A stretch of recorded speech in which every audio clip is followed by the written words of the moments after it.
friends, I'm Alice, and I'm so glad you're here. Welcome back to the house that remembers. There's something so comforting about homes that hold memories. Today, I'd love to share some beautiful ideas inspired by the warmth, traditions, and treasured details that make a house feel truly loved. There's a particular sort of comfort that comes into a cottage kitchen as summer begins to fade. Perhaps it's the first basket of apples on the table, an old enamel jug brought down from the dresser, or simply that feeling that it's time to put the kettle on and make the kitchen cozy again. I remember kitchens where apples weren't really decorations at all. They were simply part of everyday life, waiting to be peeled for a crumble, tucked into a pie, or eaten after coming in from the garden. And somehow, those ordinary things made a room feel wonderfully homely. Before we begin, I'd love to know, is there something you remember appearing in your family kitchen every autumn? Perhaps apples from the garden, an old baking dish, or a favorite enamel pot? Do tell me in the comments.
One of the simplest ways to bring autumn into a traditional cottage kitchen is with apples.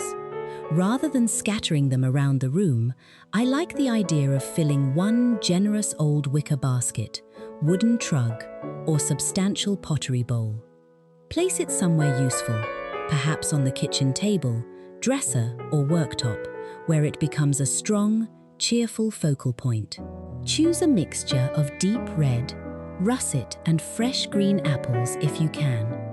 Against cream walls, painted cupboards, and warm old timber, those colours look particularly lovely without making the room feel overly themed.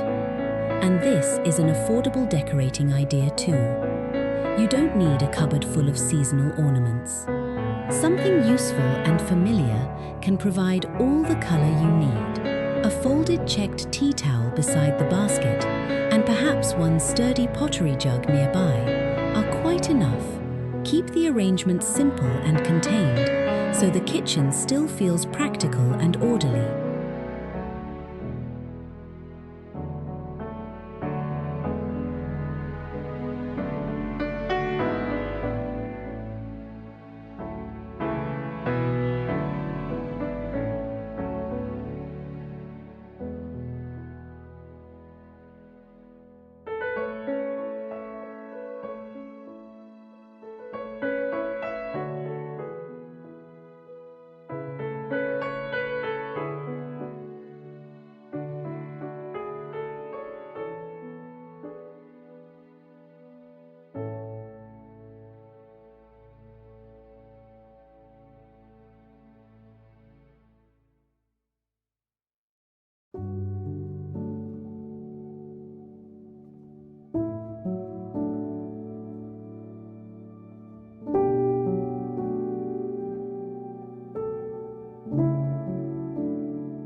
There's something wonderfully familiar about vintage enamelware. A white enamel jug with a dark rim, an old bread bin, a washing up bowl, or a lidded canister can immediately give a kitchen that gently nostalgic feeling. Many of us remember pieces like these being used rather than displayed as precious objects. That's what makes them so charming. Instead of lining up dozens of small pieces, choose 2 or 3 substantial examples and give each one a purpose. An enamel jug might hold a generous arrangement of late garden flowers. A bread bin can still hold bread. A large bowl might contain apples or pears. If you're looking around a charity shop, vintage fair, or antique market, don't worry if the enamel has 1 or 2 little signs of age. A tiny worn edge can add character, but I'd always choose pieces that still look clean, cared for, and perfectly at home in a working kitchen.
A Welsh dresser is such a natural home for autumn kitchen treasures, but it's very easy to put too much on it. I think the loveliest displays have a little breathing room. Start with the taller pieces at the back, perhaps a few favorite plates, a traditional jug, or an old kitchen clock. Then add one main group of useful china or enamelware. A lower bowl or small stack of folded linens can finish the arrangement. You might bring in autumn color through just a few details: apple red, sage green, soft cream, and perhaps a little burgundy. There's no need to change everything for the season. Sometimes simply moving a treasured jug, adding a bowl of fruit, and bringing out an old patterned cloth is enough to make the whole kitchen feel refreshed. And perhaps you have something similar tucked away in a cupboard. I'm always fascinated by the stories behind these old household pieces, so do let me know if there's something in your kitchen that has been passed down through the family.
autumn always seems to bring baking memories with it.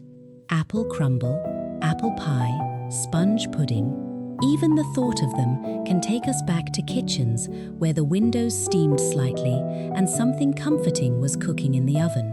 A little baking corner can capture that memory without looking staged. Keep a favorite mixing bowl beside a traditional flour canister, with a wooden board and perhaps an enamel measuring jug grouped neatly nearby. If you use cookery books regularly, 2 or 3 can stand together rather than being spread across the worktop. The important thing is that everything should look as though it belongs there. Traditional kitchen ideas are often at their best when decoration and usefulness become the same thing. A beautiful mixing bowl doesn't need to be hidden. Neither does a well-loved wooden board or an old storage tin. These everyday objects give cottage interiors their character.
If you'd like a little more seasonal color, textiles are one of the easiest ways to introduce it. Try a checked or small floral tablecloth, a striped tea towel, a simple seat cushion, or perhaps a curtain containing muted apple red, soft green, or warm cream. You don't need everything to match. In fact, an English country kitchen often feels more natural when things have been collected gradually. The secret is repeating a few colors so the room still feels connected. For flowers, one generous arrangement is often lovelier than lots of tiny vases. Late roses, dahlias, chrysanthemums, or garden foliage in a substantial enamel or pottery jug can bring the season indoors beautifully and keep the kitchen bright. Autumn decorating doesn't have to mean turning everything brown, orange, and dark. Fresh cream walls, clear daylight, colorful apples, and green foliage can make a traditional kitchen feel nostalgic yet wonderfully alive.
Perhaps this is the part I love most. A cottage kitchen becomes memorable not because every object is perfect, but because certain things mean something. It might be your mother's mixing bowl, a tea towel from a seaside holiday, an enamel jug you found years ago, a handwritten recipe tucked safely inside a cookery book, or the apple dish that always comes out when autumn arrives. Those are the things that give a home its story. You can borrow plenty of home decor ideas, but the most personal rooms are usually made from things gathered slowly through ordinary life. So this autumn, perhaps we don't need to decorate every surface. Perhaps we simply bring out a few things we love, fill a basket with apples, make the kitchen comfortable, and put the kettle on. I always think houses tell stories in their own quiet way, and an old cottage kitchen, ready for another autumn, seems to remember more stories than most. Thank you so much for spending a little time with me today. I always love reading your memories and hearing the stories behind the treasures in your homes. If you enjoyed today's visit, I'd be so grateful if you'd like, subscribe, and share your thoughts below. Until next time, take care and keep making beautiful memories. Goodbye for now from all of us here at the House That Remembers.